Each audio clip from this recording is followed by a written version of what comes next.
Jangan takut jadi bidan, jangan kecil hati karena bidan itu pahalanya besar.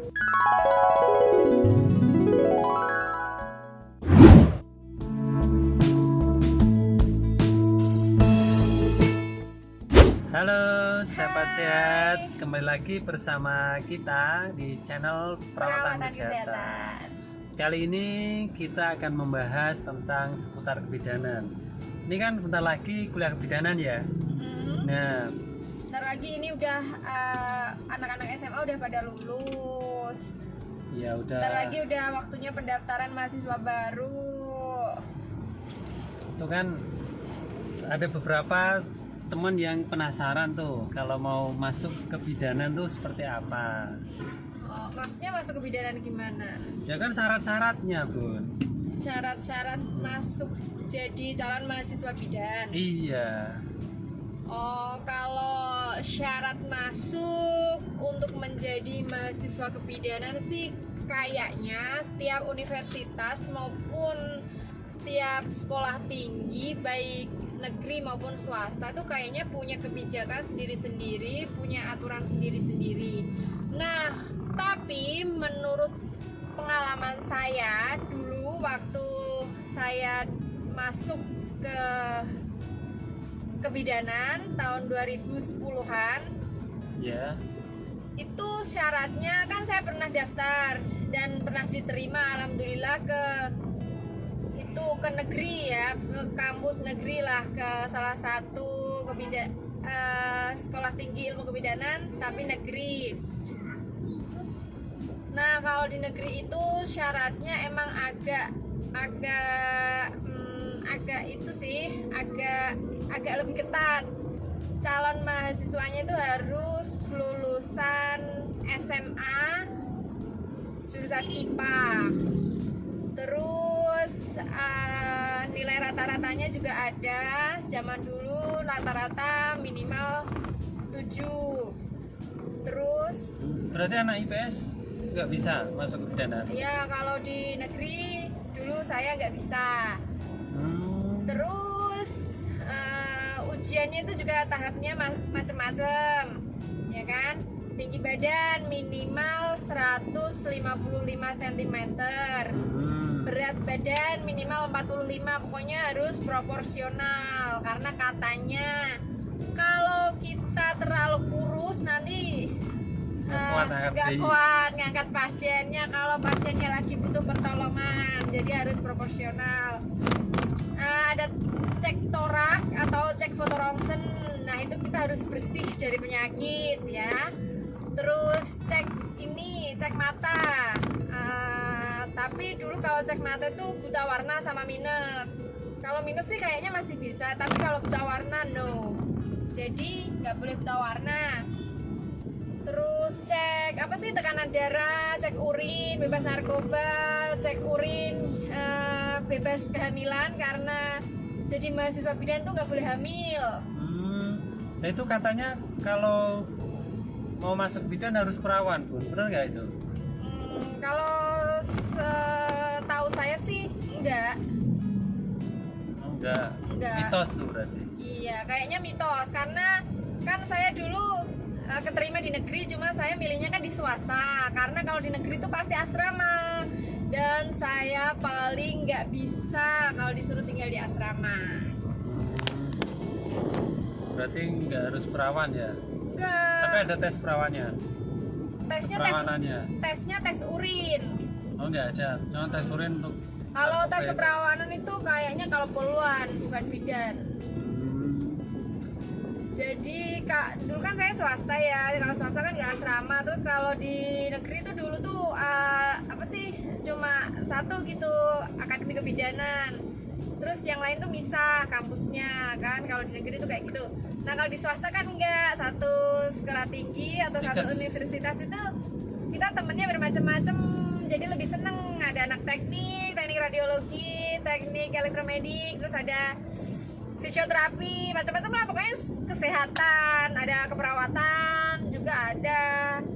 Terus nggak asrama, jadi kita tuh lebih seneng aja, lebih semangat gitu kuliahnya karena ada cowoknya kan di kampus. Nggak cewek semua. Nah kalau di negeri itu biasanya asrama itu ya cewek semua, paling dosennya kali yang cowok ya. Pokoknya saya milih swasta aja lah. Terus untuk karirnya ya, karir kalau saya perhatiin dari riwayat karirmu itu kamu pernah kerja di perusahaan. Itu kenapa? Nah, kalau kita udah sekolah bidan ya, D3 atau D4, lulus nih, terus mau kerja, kita tuh harus punya pengalaman lah, minimal lah kita tuh magang lah ya, magang atau kita ikut bidan senior, kita bantu-bantu bidan senior, nanganin ke pemeriksaan kehamilan anak dan persalinan, perawatan pasca persalinan atau nifas. Itulah minimal kita kayak gitu dulu lah sebelum kita masuk terjun kerja di rumah sakit, karena di rumah sakit kan lebih istilahnya lebih pinter dan lebih cekatan, lebih udah terbiasa kan. Jadi dulu saya tuh magang dulu di bidan, habis itu magang selama 7 bulan kalau nggak salah saya. Ya kerja sih, karena bukan magang sih, kerja karena dapat gaji. Setelah itu alhamdulillah keterima di rumah sakit. Nggak tahu kenapa, padahal saya nggak begitu pinter lah ya, masih pinteran teman-teman saya, tapi alhamdulillah cepet lah keterima di rumah sakit. Terus kenapa kok tiba-tiba saya kerja di perusahaan? Karena di rumah sakit ya seneng sih kerja di rumah sakit jadi bidan, banyak pengalaman juga di rumah sakit nolongin orang, tapi masalahnya tuh bukan itunya sih, karena ke finansialnya ya. Mohon maaf ya, karena kalau kesehatan itu emang gajinya sudah bukan rahasia umum. Kalau di kesehatan itu emang gajinya kecil, kecuali kita buka praktek. Kalau buka praktek mandiri itu udah pasti kalau rame juga prakteknya itu lebih lah ya.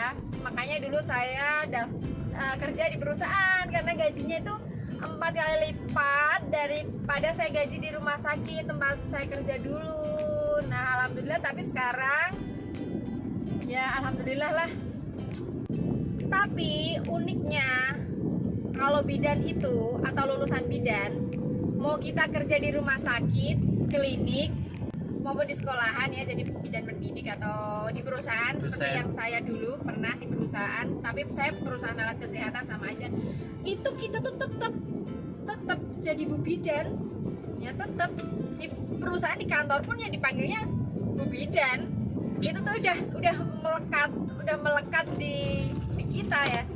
Kalau kita, itulah enaknya kita kalau kita kuliahnya profesi. Jadi sampai mati pun kayaknya profesi itu masih melekat di jiwa kita gitu loh. Ya itu harus. Itu enaknya. Nah ini motivasi buat adik-adik tuh. Mungkin adik-adik ya ada yang pengen kuliah bidan, itu motivasinya apa gitu? Kalau mau kuliah bidan semangat ya, harus semangat, harus pinter, harus rajin, harus nggak boleh jijian itu. Nah, dan kalian tuh jangan takut kan, kata-katanya tuh kalau lulusan bidan itu nyari kerjaan susah. Ya emang susah bagi yang tidak mau berusaha. Kalau mau berusaha, pekerjaan itu terbuka lebar buat siapa aja. Jadi jangan takut nggak dapat kerjaan gitu. Jadi semangat, jangan terbawa sama isu-isu, sama omongan orang. Lulusan bidan susah cari kerja. Buktinya saya kerja ya, saya alhamdulillah menghasilkan. Jadi YouTuber juga bisa loh bidan ya kan, banyak sekali alhamdulillah kan. Ilmunya juga bermanfaat untuk semua. Iya juga sih. Gitu. Jangan takut jadi bidan, jangan kecil hati karena bidan itu pahalanya besar. Gimana nggak besar coba? Kita medianya langsung manusia loh.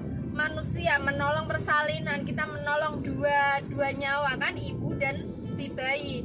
Bayi sehat, ibu sehat, keluarga bahagia. Alhamdulillah kita ikut bahagia. Mereka mendoakan kita sehat selalu. Pahala buat kita. Jadi diambil sisi baiknya aja. Bidadari idaman. Iya katanya sih gitu.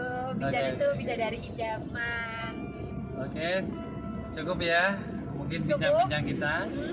Nggak ada pertanyaan lagi? Kayaknya cukup.